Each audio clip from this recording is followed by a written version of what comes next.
Some crimes are so heartbreaking or shocking that they earn the label crime of the century. But the stories that made headlines in decades past aren't necessarily remembered today. I'm Amber Hunt, a journalist and author, and in each episode of this show, I'll examine a case that's maybe lesser known today, but was huge when it happened. This is Crimes of the Centuries.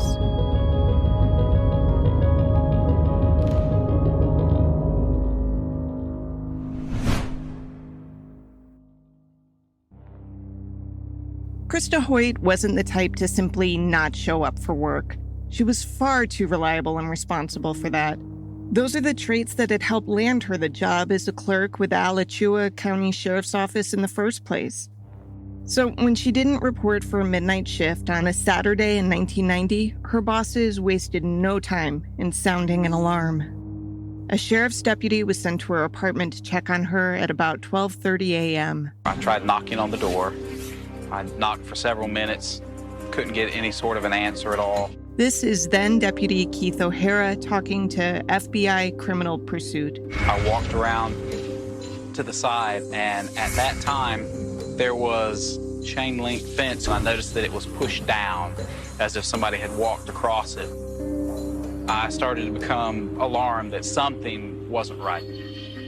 As O'Hara approached, he noticed that a sliding glass door leading into Krista's apartment appeared tampered with. There were Venetian-type blinds, and they were slightly raised on one side.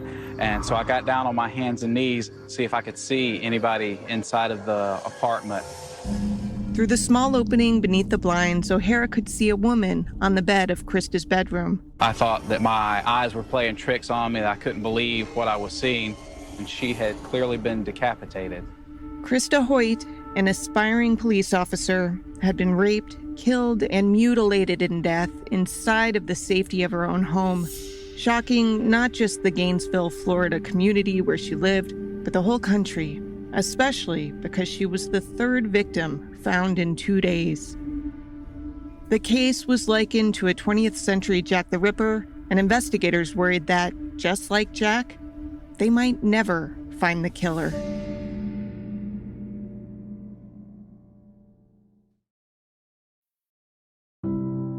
Right off I-75 in northern Florida is a charming college town called Gainesville, best known for its historic buildings and sprawling campus.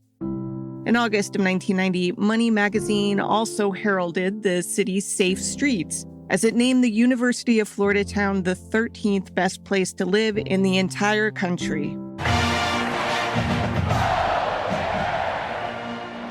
Later that very month, newscaster Dan Rather would suggest that Gainesville was, quote, perhaps the most dangerous place in America, end quote.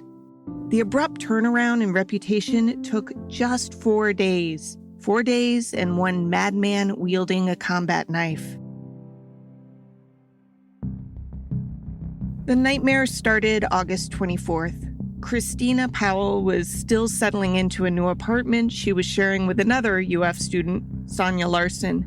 Both were freshmen who had attended the summer session, though Christina was still 17 to Sonia's 18.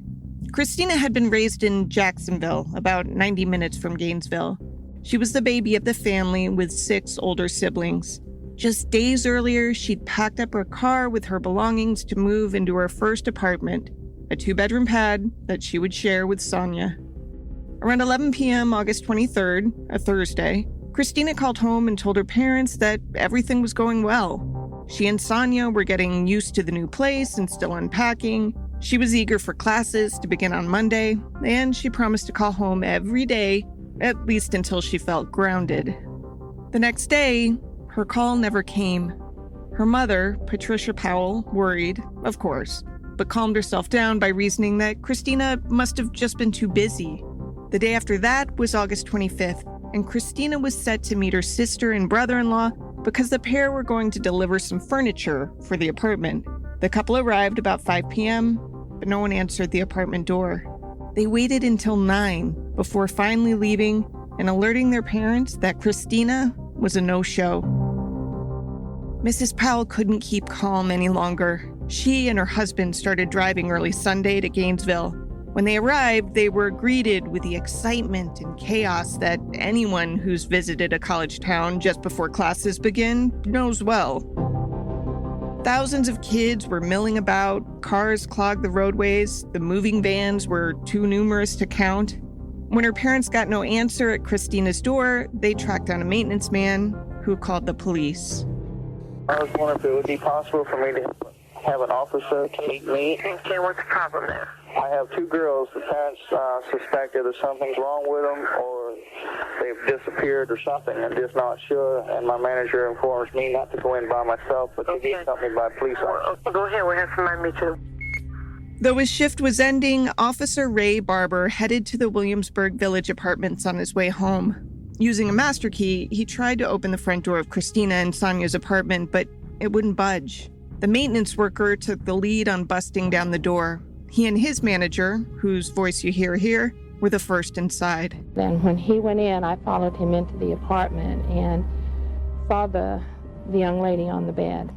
The deputy was behind the manager, and Christina's parents were behind him. My maintenance man, unfortunately, ran down the stairs screaming, "Oh God, oh God," and came out and he threw up. And the sad, sad part about it is we had the parents behind us on the stairs. It was impossible to shield the Powells from the horror inside the apartment. I need a supervisor and ID criminalistics and detectives to respond down here to this apartment. Both women were dead. Sonia was in her bed upstairs. Christina was downstairs near the couch. Both had tape residue on their mouths, indicating that their killer had stifled their screams, then taken the tape with him to eliminate that evidence. From a 2020 special. Downstairs, Christina Powell was lying, having been stabbed to death, having been raped. He had mutilated her breasts. Sonia Larson, who was on her waterbed, she had multiple stab wounds to her arms and her torso. And there's something that the officer noticed right away that was very unusual. She was posed, all her clothes were off. She was lying back on the bed with her feet on the floor, and her hair was fanned out, almost like a display, a shocking value. The women who'd been poised to begin the most exciting period of their young lives not only had been killed, but they'd been abused even in death.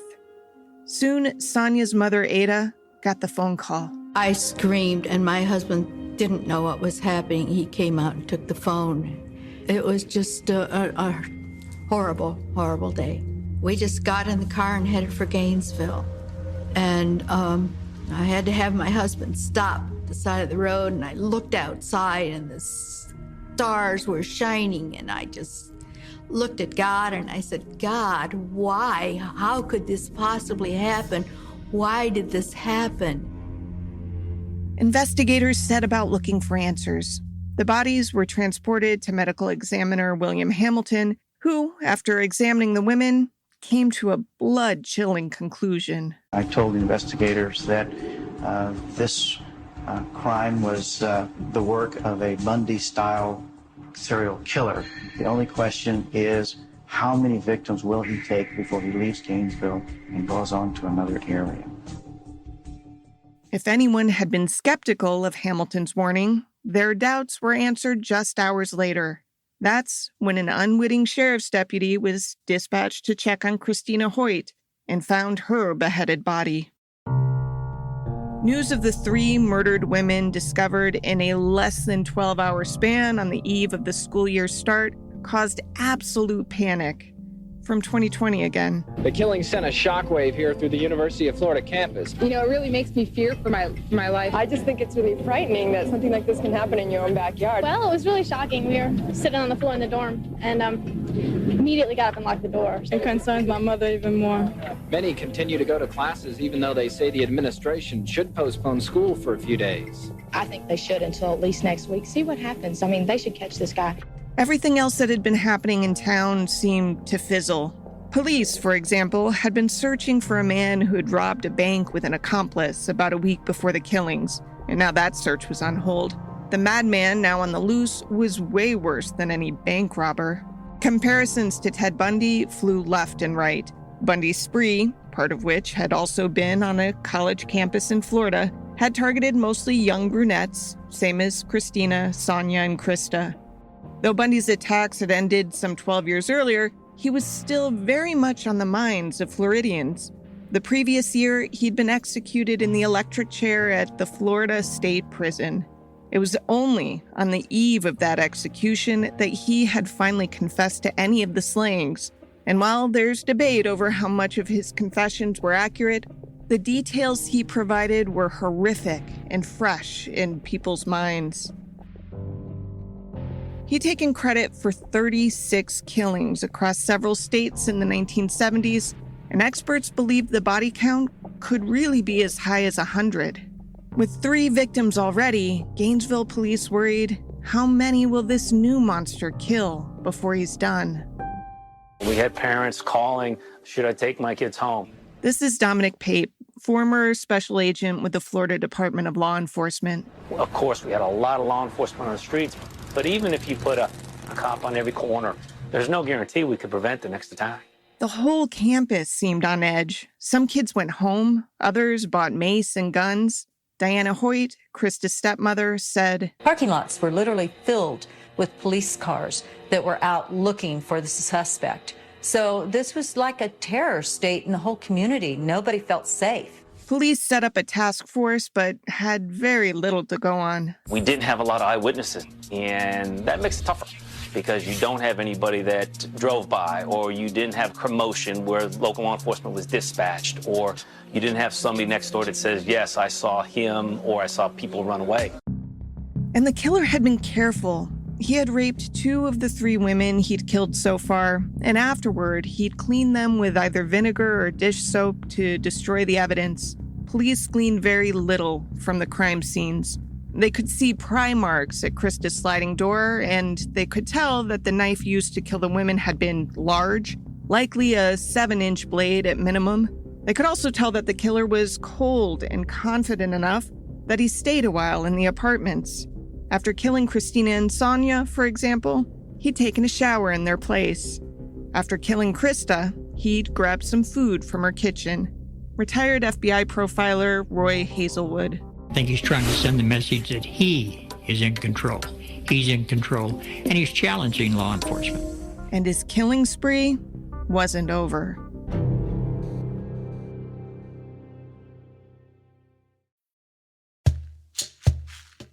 Hey, here's a plug for my other thing. What other thing, you ask? Oh, you know, my other thing. It's called Grab Bag Collab. See, I'm one of those annoying people who can't be satisfied with 1 or 2 jobs at a time. I get all these ideas and I need a way to get them out into the world. And so this latest thing I've created is Grab Bag Collab, a Patreon-based podcasting network with fellow Obsessed Network friend Daisy Egan and my former producer on Accused, Amanda Rossman. We produce shows exclusively available there that in turn help fund other, more experimental limited-run shows like the one we just debuted with Daisy and Ellen Marsh called Shut the Fuck Up, Nick Lachey. It's a Love is Blind recap show focusing on season 5, and I promise you it's flippin' hilarious. So maybe you come check out that show and hopefully you fall in love with our other shows like Daisy's Dear Daisy, a podcast about secrets, and also my show The Catalyst, which explores the backgrounds of some of history's most infamous criminals. Hey, maybe you'll even end up pitching a limited run show yourself to test out on Grab Bag Collab.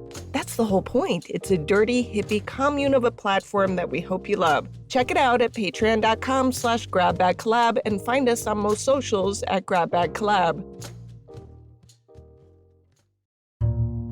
On Tuesday, August 28th, a friend of 23-year-old Manuel Taboada got worried that he hadn't been able to reach Manny or Manny's roommate, Tracy Paulez, also 23.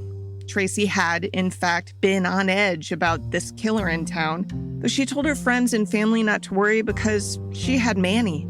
She'd roomed with a male friend in part because he was a big dude, weighing some 200 pounds and standing 6'2". She felt safe with him. Still, Manny's friend didn't like that his phone calls were going unanswered. He reached out to the Gatewood Apartments to ask that someone there make sure everything was okay. Minutes later, a maintenance man was using his master key to open the door of apartment 1203. As soon as he did, he saw a woman's body and quickly registered that there was a dark-colored bag near her head. Panicked, he slammed the door. From FBI Criminal Pursuit. He waited for the police officer wisely to arrive, and we actually made entry into that scene. The black bag was gone. We were very, very close on his heels. Inside the apartment, police found Tracy had been raped before she was stabbed 3 times in the back. Medical examiner William Hamilton. Tracy's body was found in the hallway, laying on her back again, and we found tape marks on her wrists, again, evidence that she was alive sometime with the killer. As with the previous victims, the killer had treated her like a puppet in death. The killer drug her from her bedroom into the hallway and positioned her in a manner designed to degrade and humiliate her even after death. But there was a key difference in this crime scene compared with the previous 2. The killer didn't mutilate Tracy's body. Investigators came up with a few possible reasons why. First, if the maintenance man indeed saw a bag next to Tracy's head that disappeared between the time he slammed the door and the time police entered the apartment, it's possible the killer was interrupted and had fled in that brief window. Or second, it could have been because the evening hadn't gone as smoothly as the others. That thought was based on Manny Taboada's body. The killer attacked him rather quickly, leaped up on the bed, and stabbed him many times in the face, neck, chest, abdomen, arms, and in the right leg. The wounds in the arms looked very characteristic for defense wounds. He put up a vigorous struggle. It appeared Manny died first. The killer wanted him out of the way so he could take longer with his attack on Tracy. But the wounds showed that Manny fought his attacker hard. And maybe that rattled the killer enough that he nixed his usual signature, the mutilation of the woman's body. Or it could be that he ran out of time, because after he raped and killed Tracy, he raped her body again. When word of the latest attack spread, this sent the whole Gainesville area into a panic. And at that time, we became very frightened. We were sleeping in shifts. We were afraid, terrified to lay down for all of us to go to sleep at the same time. The university canceled classes for a week. Some students left school, never to return. As police sought clues in the case, one officer spotted 2 suspicious-looking men near some woods toward the edge of town. One of the men was white, the other black. The white guy ran, so police gave chase, but they lost him. The black man confessed that he had helped his buddy, a guy he said was named Mike Kennedy, rob the bank a week prior. If you remember, that was one of the Gainesville cases that had been backburnered because of the murders. With a suspect in custody for the bank robbery, interest was briefly resuscitated.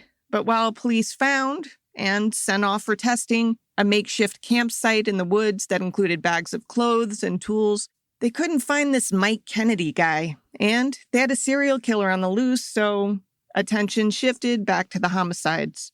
By this point, the media had given the killer a nickname. The Gainesville Ripper. The Gainesville Ripper. The Gainesville Ripper. Calls came into police from people all over the country with tips about possible suspects, the list of which grew to more than 600 names. But one of those names stood out more than most. This is J.T. Hunter, who wrote the book A Monster of All Time. They ended up coming up with their top suspect, this guy, Edward Humphrey, who had a colorful background himself, and so you could see how he could come to be a suspect in the case. Kind of a creepy-looking guy, too, physically. Humphrey looks hella good on paper. If circumstantial evidence were all you need to convict someone, this guy would have been sent to Sing Sing for life straight away. He used to live in Manny and Tracy's apartment complex, but he was kicked out by his roommates for repeatedly threatening them with knives. Not only that, but police heard a story from a woman named Terry Mykoff. The Humphreys boy actually had come in to where I was working the one time. And when he left the one girl, we all got together talking.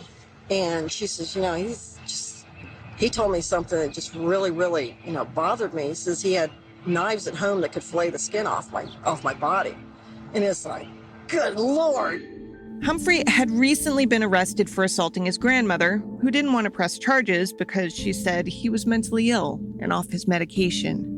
There's a definite stigma around mental illness, so the fact that Humphrey was diagnosed bipolar piqued police interest even further. They learned that he had been badly injured in a car wreck the year prior, in 1989, which left him with visible scars marring his face. Could that have led to the rage unleashed on the Gainesville victims? Police obtained a search warrant for his apartment in his grandmother's home and found some screwdrivers that they thought could have been used to pry open, say, a locked sliding glass door, as well as several knives. They also got samples of his DNA.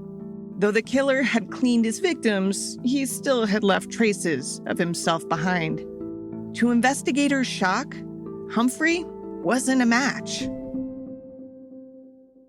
Now, because a cloud has hovered over this man for years, let me be clear here. He's innocent. He was always innocent. And from his story, there's an important lesson to glean. It doesn't matter how good a suspect looks on paper if he didn't do it. The goal is to find the truth, not win a conviction. Humphrey was convicted of assaulting his grandmother over her protests and served nearly 2 years in a mental health institution. By the time he got out, police had finally found the real killer. It was the bank robber.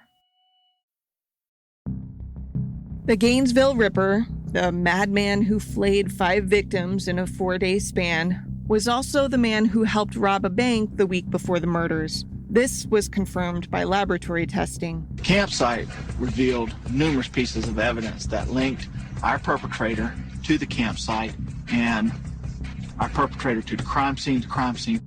As with Humphrey, Danny Harold Rolling was arrested soon after the deaths on a completely unrelated charge. He'd been picked up for robbing a supermarket the month after the murders. A tip about him came in while he was in custody, and that tip led police to compare the Gainesville murders with an unsolved triple homicide the year before in Shreveport, Louisiana. It happened November 4th, 1989, a Saturday. Tom Grissom was a 55-year-old divorced AT&T supervisor who had been battling throat cancer but was getting better. That weekend, it just so happened that his grandson, Sean, had come to visit him as part of a birthday celebration. Sean had just turned 8. Sean's aunt and Tom's 24-year-old daughter, Julie, was about to graduate Louisiana State University of Shreveport with a degree in marketing. Sean's mother got frantic when her dad didn't return her son as planned. Neighbors went to the Grissom house to check on them, and they found Tom, his back and chest riddled with stab wounds, slumped against the utility room door off of the garage. He'd been interrupted cooking steaks on the backyard grill. Sean was face down in the family room with one knife wound going clean through his little body. Julie was in a bedroom. She'd been raped, stabbed, posed, and mutilated. As with the other victims, investigators could tell that her wrists had been bound, though the killer removed the tape before he left. Gainesville officers also noticed He attempted to potentially eliminate DNA evidence by pouring a fluid on her in hopes to destroy any DNA evidence, the same that he had done in our crime scenes here.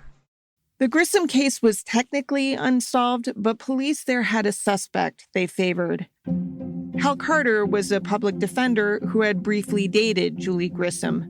And the days after the murder, a newspaper story described him as an estranged boyfriend who had experience with crime scenes. Even though he had a solid alibi, to many, he became known as the defense attorney who'd used his insider knowledge to commit the perfect crime. Now that Gainesville police had looked at Danny Rolling in connection with the Grissom investigation, that Louisiana case took a turn. Rolling had been fired from his job in a restaurant about a mile from the Grissom home just hours before the slayings. He'd also had extensive run-ins with police, landing him in prisons in Mississippi and Georgia for the better part of a decade. He was still on probation, in fact, for robbing a Kroger store in 1985.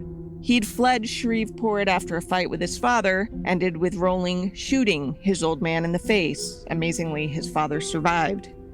Neighbors had always known Rolling as something of an oddball. He would jog the neighborhood in fatigues and a bandana, prompting some of the kids to nickname him Rambo. The police's suspicions were strong enough that they got DNA samples, which connected Rolling to the murder scenes in Gainesville. The pieces started falling into place. A screwdriver found at the bank robber's campsite matched the pry marks at the entry points of the murder scenes. A pubic hair found within the belongings at the site was shown through DNA testing to have come from Krista Hoyt. A ski mask recovered there was made of the same fibers that had been found on a tiny piece of duct tape left behind at the third crime scene. Police also found a cassette tape with a recording of Rolling speaking to his family the night the Gainesville murders began. Yeah, I know I'll have to run the rest of my life, but I'm getting pretty good at it. I'm going to sign off for a little bit. That's something I got to do. After his arrest, it wasn't long before Rolling confessed, though he did it in typical control freak fashion. Instead of just telling police what he had done, he told a cellmate. The cellmate told police, and then Rolling would confirm and or elaborate on what the cellmate had said. It's frankly ridiculous, but it held up in court. Obviously, claiming innocence wasn't going to be a winning strategy. In fact, Rolling surprised everyone by pleading guilty to the Gainesville murders in 1994. But Rolling's defense lawyer, Johnny Kearns, wanted to spare his client's life. To do that, he decided to lay out the abuse that Rolling had endured as a child. And in fairness, Rolling's upbringing was awful. His father, the one he eventually wounded in a shooting, was abusive from the start, beating the kid when he was still learning to crawl. Author J.T. Hunter again. He called his father a psychopathic sadist. He was afraid of his father for sure. His father frequently beat him across the stomach with a belt. If he cried, he'd beat him more severely. He traumatized Danny one time, shaved his head, right before school. So he had to go to school with his head shaved. And his father beat him with his fist. He tied him up, to a pole in the yard at times. Just all sorts of things. Rolling's mother, Claudia, left several times, but could never resist James Rolling's overtures. So time and again she returned, delivering her children to a man she knew would mistreat them. James and Claudia had married in 1953 when they were 21 and 19, respectively. Within 2 weeks, Claudia was pregnant with their first son, whom they would name Daniel Harold. The physical abuse began before Danny was even born, prompting Claudia to leave James and move back with her parents. But James followed her there and convinced her to return. On May 26, 1954, Danny was born. Less than 2 years later came his brother Kevin. You can see the family's constant state of turmoil even in the Shreveport city directories of the time. I found one in 1955 that listed James as living alone. The next year, Claudia was living with him again. Throughout it all, James worked as a city policeman. Claudia would later recall that one time James kept turning the television off as she was watching it, which sparked an argument that ended with James punching her in the face. She left him again. Daniel was 4 and his brother about 3, and stayed away for some 6 months. It's of course not Claudia's fault that her husband was an abusive asshole. She was a victim in all of this too. And it does seem like she tried to shield her kids to a degree, though in hindsight it's obvious there was no way to protect her children while in this man's presence. Some of the ways she tried, though, included feeding the boys before James got home so he couldn't berate them for how they sat or held their silverware or breathed at the table. She would hide the kids' transgressions because if James found out about them, he would beat them. If they cried, he'd beat them harder. Once, when Danny was in the 3rd grade, James got so abusive at Christmas time that Claudia shoved the Christmas tree in the car and drove off with the kids, only to return. Danny reportedly got a dog at one point, and his dad beat the creature so routinely, it eventually died from its injuries in Danny's arms. The boys reportedly begged their mother to leave their father, but she always came back. She later said it was because she believed marriage was forever. But it's also clear she felt trapped by a man said to have kept a black book of people who pissed him off and who at least once threatened to kill Claudia and the two kids with his police gun.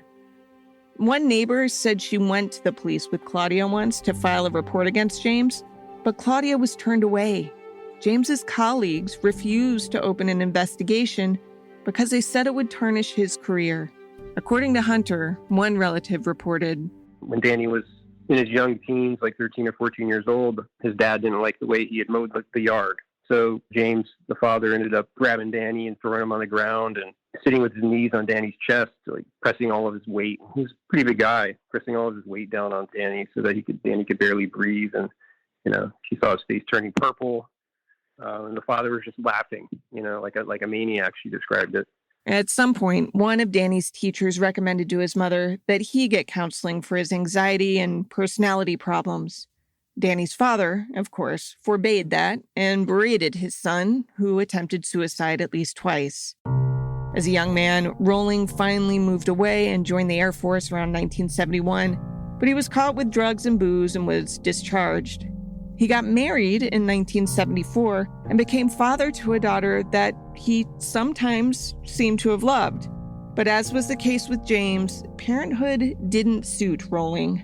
Neither did marriage. He was arrested for spying on women in their homes, a peeping Tom situation, which helped ensure his wife left him within a few years. Looking at Rolling's upbringing, it's clear he had a terrible start in life. Retired FBI profiler Roy Hazelwood again. Abuse Danny Rolling suffered at the hands of his father, physical abuse, emotional abuse, probably had some impact on his commission of the crimes. But I think more importantly is that he felt that he had been abandoned by his mother, that she didn't protect him. That's where his anger against women came.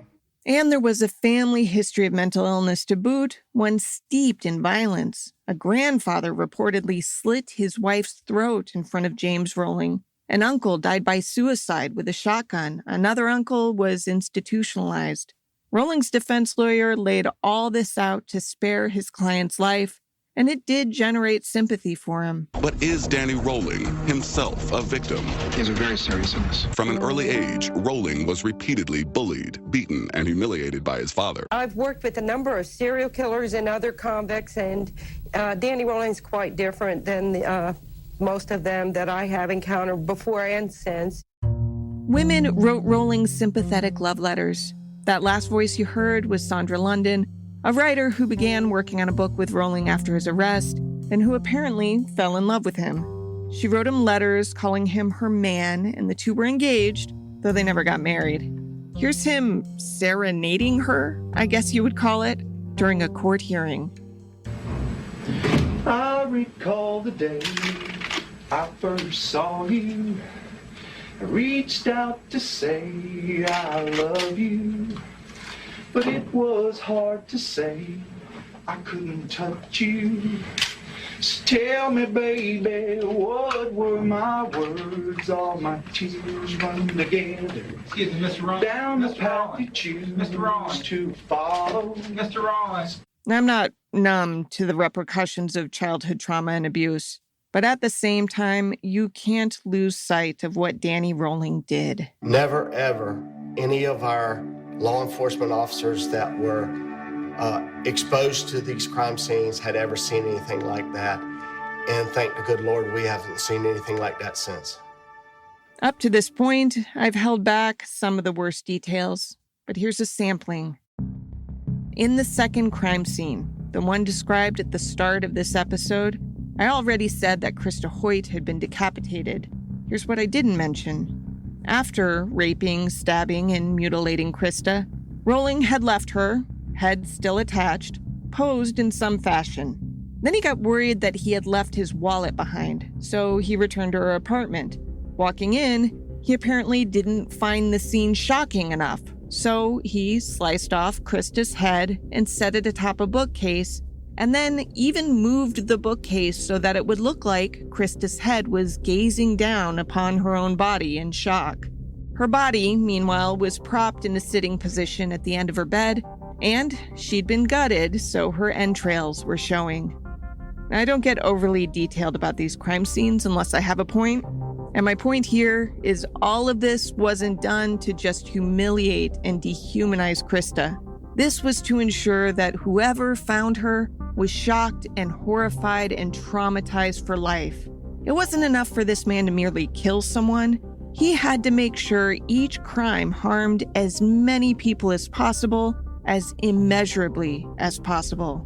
Rolling's crimes even scarred people who investigate murders for a living. He went through every detail of every case. This is forensic psychologist Harry Crope. The way he told the story was horrific and obviously disturbing and upsetting, despite the fact that I've worked on numerous homicides before. This was one of the worst I've heard.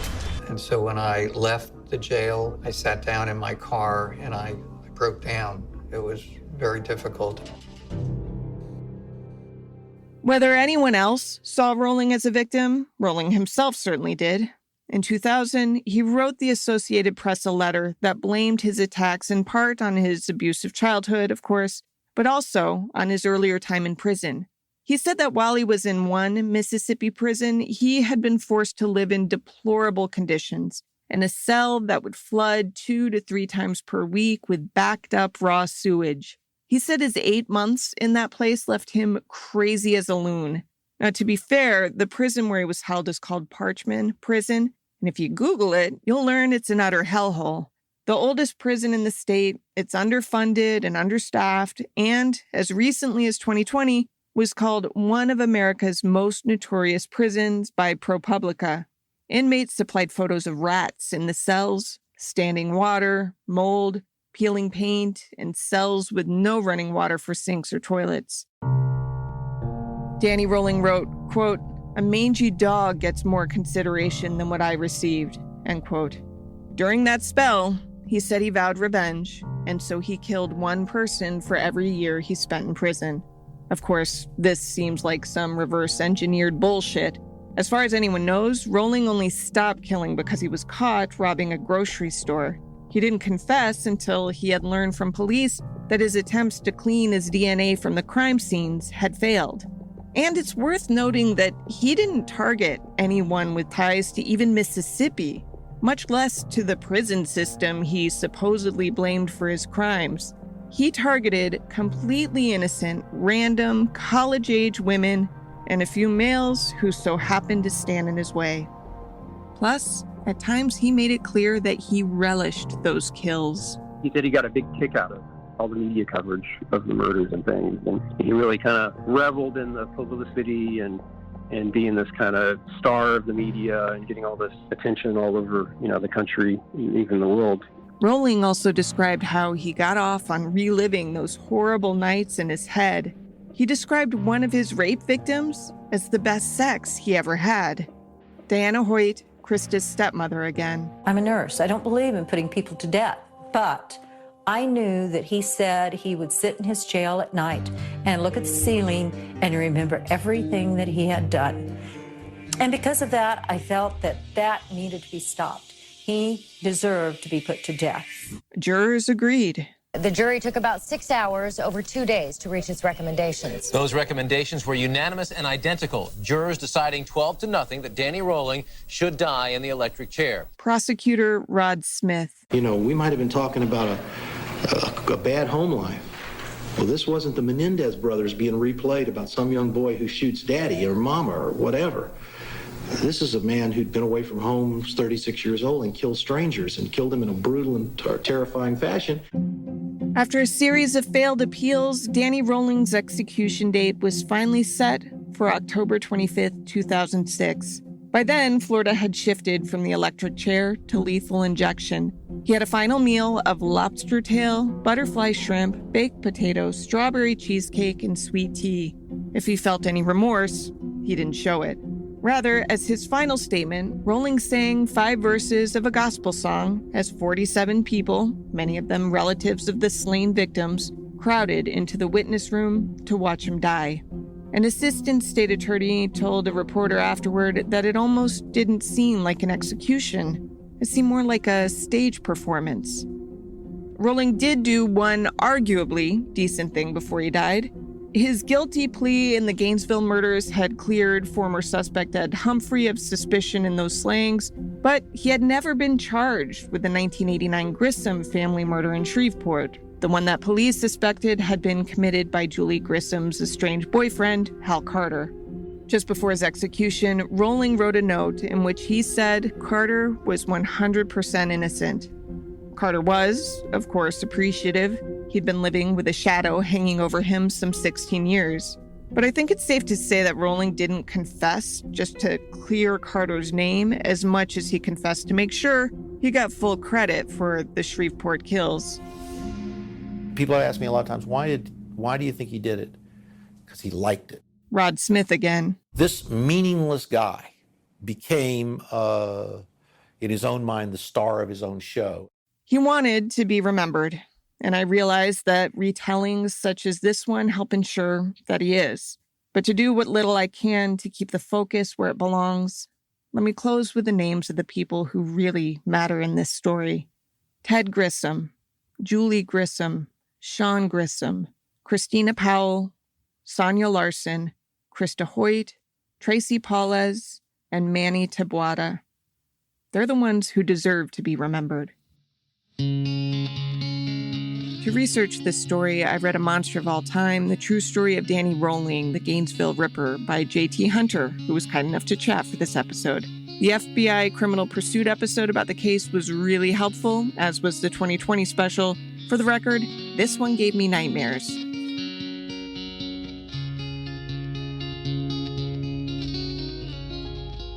Crimes of the Centuries is a production of the Obsessed Network. To learn more about its shows, go to obsessednetwork.com. This case was researched by me, Amber Hunt, and produced by Garrett Tiedemann. Original music is by Bruce Hunt and Andrew Higley. Other music comes from Blue Dot Sessions.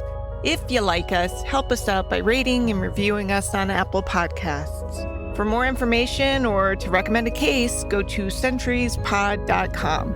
On Instagram and Twitter, we're at CenturiesPod. And check out the Crimes of the Centuries podcast Facebook page.